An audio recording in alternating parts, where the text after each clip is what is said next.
pertanyaan ini banyak muncul dengan masyarakat. Lah, kenapa harus melemparkan bansos, tetapi padahal kalau BBM nggak naik, kita nggak dibansos juga nggak apa-apa.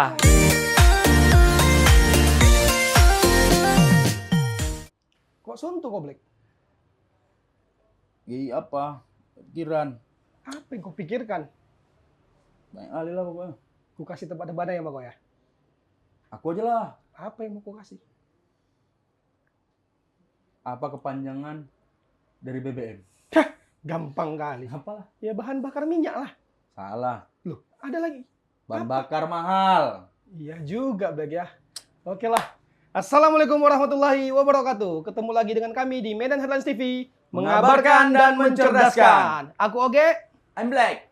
Kali ini kita di rubrik Kedan Ngopi. Kedan ngobrol tak bertepi. Black, Ya bang, siapa Kedan Ngopi kita hari ini? tadi di awal kita kan tebak-tebakan. Oke. Tebak-tebakannya BBM. Oke. BBM pula bahan bakar Mahal tadi ya. mahal dari yang bilang. Oke. Jadi bertepatan lah dengan itu. Ada yang sedikit mau kita senggol yang kita bahas lah nih. Oke, jadi yang kita hadirkan hari ini Hadirkan terus bang. pengamat ekonomi Sumatera Utara. Abang Da Gunawan Benjamin. Silakan Bang. Ya, Sehat Bang? ya sehat Bang. Alhamdulillah, sehat. Ya, mari. Alhamdulillah. Ya. Sehat Bang ya? Alhamdulillah sehat Bang. Hari ini banyak kesibukan Bang ya? Sangat sibuk sih, karena memang ya sejak BBM rencananya mau naik aja udah disibukin. Udah bahas tentang BBM juga Bang ya? Sudah jauh-jauh hari kita sudah bahas. Udah ini. banyak juga undangan tentang membahas ini gitu. Pastinya bahkan baik formulasi bansos juga kemarin diajak diskusi juga sih.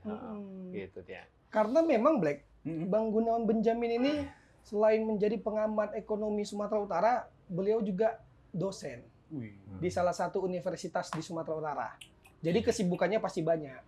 Tapi memang hari ini kita mau bahas tentang ekonomi, tentang kenaikan bahan bakar minyak. Yang lagi viral nih bang. Wah sangatlah, seluruh Indonesia Raya sedang menjerit dengan kenaikan ini. Oyong. Oyong ya. Untung nggak pakai minyak lembu lagi kita. Bahaya juga ya. Mm. Nah Bang, kita mau tahu juga nih Bang, bagaimana dampak ekonomi dengan kenaikan harga BBM hari ini? Ya, pastinya kalau BBM naik ya, semua harga kebutuhan kita itu mengalami kenaikan. Itu udah pasti. Ya, mau dari sendi-sendi dilihat dari sisi manapun itu semuanya akan mengalami kenaikan. Nah, kenaikan ini nanti bisa merembet ke masalah yang lain. Kalau katakanlah kenaikan harga barang dicerminkan dengan laju tekanan inflasi, ya kan? Berarti dari inflasi yang naik ini sebenarnya itu bisa merembet kemana? Bisa merembet kepada penambahan jumlah angka pengangguran, dan nanti endingnya ini bisa penambahan kepada jumlah angka kemiskinan. Nah, jadi harga BBM yang mahal, harga BBM yang naik dibandingkan dengan sebelumnya memang akan menimbulkan potensi-potensi masalah di masyarakat seperti itu. Nah, kalau udah kemiskinan naik, yang kita khawatirkan ke depan adalah masalah gejolak sosialnya. Nah, ya kan ya, masalah sosial ini kan banyak dipicu ya. Sekarang kalau misalkan orang lagi punya kebutuhan banyak tetapi tidak punya uang, atau mungkin punya uang tapi tidak mencukupi, seperti itu kan ya. Yang kita khawatirkan ini ada dampak rentetan-rentetan yang timbul seperti mereka mengambil langkah-langkah yang bertentangan dengan hukum gitu kan ya, kayak ya mencuri ya, Tingkatnya tingkat kriminal Bang ya. benar. Nah, hal-hal seperti itulah yang sebenarnya kita tidak harapkan. Untuk itu memang kalau sebelumnya ya, kenaikan harga BBM itu kan selalu diikutin dengan pertumbuhan ekonomi yang bagus gitu ya. Tapi sekarang kondisinya sedikit berbeda. Kenaikan harga BBM itu justru tidak diikuti dengan laju pertumbuhan ekonomi. Bahasa gampangnya gini. Kita sudah mulai dapat pekerjaan, kita sudah mulai mendapat penghasilan yang mulai membaik, katakanlah demikian setelah pandemi Covid selama 2 tahun kemarin gitu kan ya. Tetapi ternyata pendapatan yang kita dapatkan ini tidak mampu mengimbangi kenaikan harga di masyarakat. Artinya ada ketimpangan Bang ya. Ya, ada gap, ada ketimpangan yang ini yang membuat kita itu justru semakin dibebani dengan kenaikan harga BBM gitu loh. Ketimpangan itu belum tertutupi, tapi sekarang ketimpangan itu semakin lebar karena BBM naik. Pada saat harga BBM naik, kan belum tentu kan gaji kita juga naik kan. Pada saat sekarang ini kan. Oke Bang. Nah, tadi Bang, kalaulah kita melihat secara komprehensif, ini kan kenaikan BBM hari ini tidak serta-merta kenaikan bahan bakar minyak di global. Artinya minyak dunia itu masih tidak ada kenaikan, tapi di Indonesia kenapa ada kenaikan? Oke. Ini kita bicara time series. Time series itu seperti ini. Kalau kita lihat Amerika, ya kan ya, di saat harga minyak dunia itu udah naik, nah itu langsung BBM di tingkat konsumennya bisa disesuaikan. Mereka bebas mengatur harga BBM seperti itu. Tapi kan kita tidak. Kita tidak. Kenaikan harga BBM yang terjadi pada hari ini itu dipicu oleh kenaikan harga minyak mentah dunia yang sudah mulai terjadi sejak awal tahun ini. Artinya pada dasarnya sih pemerintah itu kan punya asumsi ya bahwasanya kita meletakkan dasar asumsi di tahun 2022 itu harga minyak dunia katakanlah di angka 35 US dollar per barel. Nah, seperti itu. Jadi mereka terus mengalokasikan anggaran untuk subsidi BBM itu tadi. Kan gitu ya. Nah, sayangnya pada saat masuk ke tahun 2022 itu kita dihadapkan dengan kenaikan harga minyak mentah dunia ditambah lagi perang Rusia dan Ukraina. Nah, perang inilah yang memicu kenaikan lebih tinggi lagi. Harga minyak dunia yang awalnya bergerak di kisaran 35 US dollar per barel itu naik sampai 120 US dollar per barel. Nah, kalau menurut Abang, pengamatan Abang, kenapa ketika memang minyak dunia di Indonesia sudah naik, tapi di Indonesia ada rentetan waktu space kosong untuk menaikkan harga BBM? Nah, kebijakan pemerintah kita itu cenderung seperti ini, ada alokasi anggaran untuk subsidi, ya kan? Terus dari subsidi itu ditetapkanlah kuota per masing wilayah nih. Jadi Sumut punya kuota untuk BBM subsidinya itu seperti apa dan wilayah-wilayah lain di Indonesia juga sama. Nah, yang jadi tantangan sekarang pada saat ini di bulan Agustus itu Pertamina menyampaikan bahwasanya alokasi BBM subsidi sudah mencapai 80%. Nah, berarti apa? Berarti bentar lagi habis. Nah, kalau ini bulan September berarti habisnya kapan? Ya kalau misalkan BBM nggak dinaikin bulan depan dong. Oktober itu perkiraan kita tuh dia habis. Nah, berarti kalau misalkan alokasi BBM ini habis, ya secara otomatis kan nanti November, Desember kita mau bagaimana? Makanya pemerintah mengambil kebijakannya pada saat ini. Seperti itu. Jadi saya menangkapnya itu kebijakan yang diambil oleh pemerintah itu seperti itu. Jadi mereka itu sudah melakukan antisipasi di awal dengan berharapan ya, mungkin ya di awal tahun mereka tidak lantas memberikan gambaran atau wacana bahwasanya nanti BBM akan dinaikkan. Tetapi dalam kurun waktu 2 atau 3 minggu belakang ini baru mereka naikkan wacana itu seiring dengan peningkatan konsumsi dan penurunan jumlah kuota yang dikhawatirkan akan habis dalam waktu dekat. Itu sih. Iya. Sebelum kita lanjut, tarik dulu Bang kopinya. Boleh. Agak berat ya, agak berat pembahasannya ya. Kalau nggak ngopi, nggak nikmat juga gitu ya. Betul. Oke. Jadi bicara pemicu-pemicu lah nih Bang. Di saat yang kayak Abang sampaikan tadi bahwasanya nanti ada tingkat kemiskinan yang naik kan gitu kan. Berarti kan tidak menutupi bahwasanya tindak kriminal juga bakal naik kan gitu. Nah, pemicu-pemicu itu mungkin nggak nanti timbulnya kartel-kartel minyak, penyelundup-penyelundup, oknum-oknum katakan. Ya. Jadi sebenarnya ada salah satu kekurangan dari wacana yang disebutkan pemerintah jauh hari pada saat sebelum menaikkan harga BBM. Wacana-wacana yang dibiarkan ke masyarakat itu memang bisa memicu terjadinya praktek kartel di banyak orang, di banyak level. Nah, artinya apa? Ya orang bisa aja kan berpikir seperti ini. Wah, ini harga BBM bakal dinaikin dalam waktu dekat. Ya, apa yang perlu saya lakukan sekarang? Nimbun dong. Ya kan, itu logika yang paling sederhana itu kan itu, nimbun. Terus ada juga perusahaan yang seperti ini. Saya punya stok barang di harga lama, di harga saat BBM belum dinaikkan. Terus tiba-tiba ada wacana, wah ini pemerintah akan naikkan harga BBM. Nah, dia stop dulu untuk berjualan. Sampai kapan? Sampai nanti harga BBM benar-benar dinaikkan, baru dia jual dengan angka yang lebih mahal. Tapi Bang, kita ketahui ada yang namanya kalau di setiap daerah itu Tim Pemantau Inflasi Daerah. TPID. Artinya kan TPID juga harus bekerja untuk membentengi hal-hal ini. Ya, pada dasarnya dalam TPID itu ada Bank Indonesia, ada KPPU, ada Kejaksaan, ada Kepolisian, ya kan, ada beberapa banyak instansi dan sebagainya. Benar. Nah, untuk membuktikan praktek kartel ini nggak gampang, gitu loh ya. Itu nggak gampang gitu loh. Dalih apapun bisa disuarakan oleh banyak pelaku-pelaku atau oknum-oknum yang sengaja melakukan praktek kartel tersebut. Nah, itu yang perlu digarisbawahin. Jadi sekalipun misalkan ada temuan bahwasanya, wah ini diduga ada praktek kartel, itu perlu pembuktian lagi.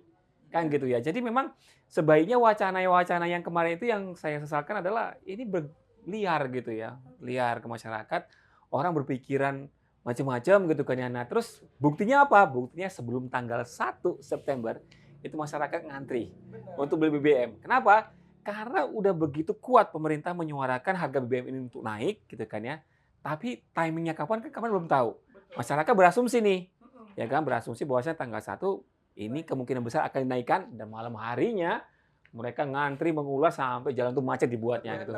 Faktanya tidak naik, ya kan ya. Jadi kena prank lah gitu Bang ya. Ya, seperti itulah. Jadi memang praktek kartel, spekulasi itu ya, itu memang kerap muncul pada saat ada indikasi kuat harga BBM mau dinaikkan. Dan itu membahayakan tidak, Bang?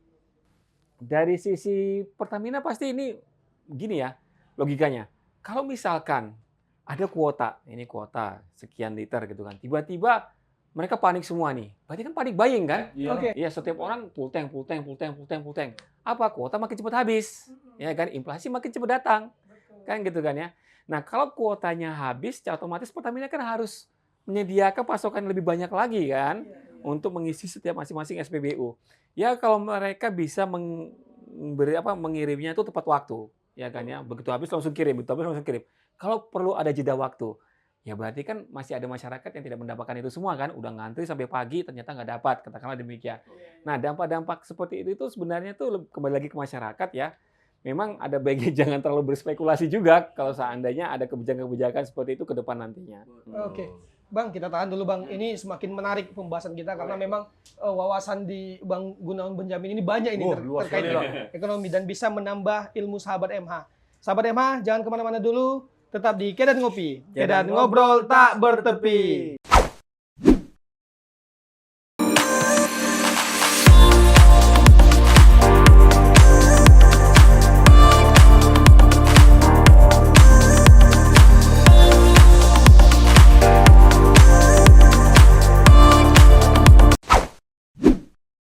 Oke sahabat MH, balik lagi di Kedan Ngopi. Kedan Ngobrol Tak Bertepi. Masih bersama Bang Gunawan Benjamin. Betul. Pengamat ekonomi Sumatera Utara.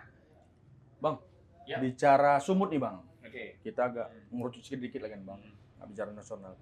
Di Sumut sendiri, kira-kira di daerah mana yang paling berperan nih Bang dalam kenaikan harga BBM nih? Oke.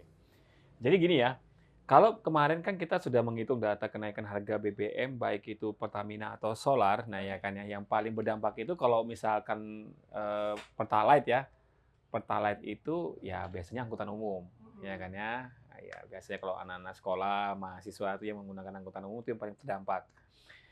Yang kedua itu adalah harga pangan. Nah, pangan. Nah, Artinya sektor transportasi, sektor pangan. ya Ini akan berdampak dengan kenaikan BBM ini. paling cepat responnya mereka itu paling cepat. Jadi apa yang paling dirasakan masyarakat Sumut pada hari ini, katakanlah demikian gitu ya. Kita udah ngitung bahwasanya kenaikan BBM sebanyak 30% untuk solar subsidi itu ternyata sudah disesuaikan oleh sejumlah armada ya, sejumlah bisnis apa istilahnya itu kargo atau mungkin bisnis-bisnis yang lain yang sejenis gitu ya, itu sebanyak 20 hingga 23% di Sumut. Nah, artinya gini, ada satu pengangkut ekspedisi dari pasar induk di Kota Medan, dia bergerak ngambil bahan pangan di Kabupaten Karo, Merek dan sekitarnya. Balik lagi ke Medan gitu ya, itu biayanya peningkatan 20 hingga 23%. Dari yang awalnya sekitar 700 ribuan biaya pulang pergi begitu, sekarang sudah di angka 850 ribuan rupiah pulang pergi ya PP. Setelah kita hitung, itu di tingkat pedagang besar terjadi kenaikan harga pangan sekitar 500, paling murah 300 hingga hampir 1.000 rupiah per kilogramnya. Artinya kalau biasa beli kentang harga 6.000, berarti di tingkat pedagang besarnya itu bisa mencapai 6.500 saat ini. Akibat kenaikan. Artinya gini Bang, kenaikan BBM ini dari hulu ke hilir, itu semua Pasti berdampak. berdampak. Itu pasti berdampak. Nah, jadi tadi pagi ya kita sudah melakukan survei di beberapa kota. Medan, Padang Sidempuan, Sibolga, Siantar, dan Gunung Sitoli. Nah, ini ada tim yang sudah terjun ke sana. Ternyata menemukan harga kebutuhan pangan masyarakat di Sumut itu rata-rata naik semua. Baik harga beras, cabai, mau cabai merah, cabai rawit, bawang merah, bawang putih, telur ayam, daging sapi, ya. gula pasir. Nggak ada pula yang nggak naik, Bang. Minyak Semua goreng naik. Oke. Ya, ini semuanya mengalami kenaikan. Tapi setelah kita hitung untuk beras itu kenaikannya sekitar 100 hingga 300 rupiah per kilogram. Dan untuk beberapa komoditas yang lain naiknya sekitar 1.000 hingga 3.000 rupiah per kilogramnya. Nah, setelah kita sandingkan dengan kenaikan harga BBM, ini masih wajar sebenarnya. Masih wajar. Artinya wajar itu gini ya, setelah BBM dinaikkan, harga mereka naik kan wajar kan ya. Nah, wajarnya itu di situ. Artinya apa? Kita masih belum menemukan nih adanya praktek-praktek kartel, spekulan di situ, belum ada. Semuanya masih sesuai dengan koridor. Artinya pemerintah menentukan harga BBM naik, harga pangan naik, dan semuanya ini masih sama Tapi kenaikannya. gini Bang, aku kembali ke data.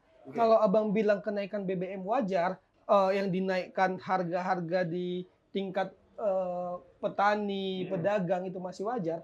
Malah aku berpikir kenaikan BBM kali ini tidak wajar. Kenapa? Karena seperti Pertalite dari 7.600 naiknya 10.000, artinya ada range harga 2.400-an. Sementara kalau kita melihat ke beberapa belakangan ini, kenaikan harga BBM paling 500 perak. Kita sebut saja lah di zaman Presiden SBY, kenaikan BBM cuma 500. Namun hari ini kenaikannya itu luar biasa tingginya. Maka apakah wajar ini kenaikan hari ini? Kan itu dia pertanyaannya. Oke.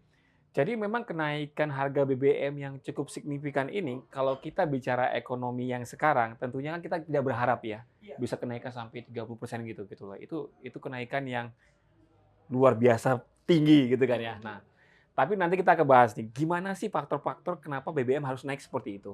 Nah gitu ya. Bagi masyarakat, kenaikan sebesar 30% ditambah dengan kondisi ekonomi yang belum pulih akibat pandemi COVID-19 hancur, sangat memberatkan. pening. Pastinya sangat memberatkan gitu kan ya. Oleh karena itu memang udah sebaiknya bansos itu yang jadi disalurkan, kan gitu ya. Kita kalau bicara data gitu, ini sebenarnya tergantung dengan bicara keberanian pemerintah serta kebijakan yang diambil oleh pemerintah itu sendiri. Kalau saat ini di zamannya Pak Jokowi ya, kita lihat kebijakannya itu cenderung untuk membuat masyarakat ini tidak terlalu bergantung dengan subsidi. Kalau saya lihat seperti itu. Lebih banyak pembangunan infrastruktur, lebih banyak pembangunan ke yang hal-hal yang lain, katakanlah demikian gitu ya. Nah, tetapi memang timingnya pada saat ini tuh memang dianggap banyak orang itu sebagai ini timingnya kurang tepat. Kenapa? Ekonomi nggak berputar, COVID belum selesai, tapi harga BBM naik. Nah, walaupun demikian kita tahu bahwasanya kenaikan harga minyak mentah dunia akibat perang Rusia Ukraina yang mendongkrak harga minyak itu bisa naik sampai 4 kali lipat. Ini jadi pemicu utama yang mengakibatkan kita mau tidak mau tuh tidak punya pilihan.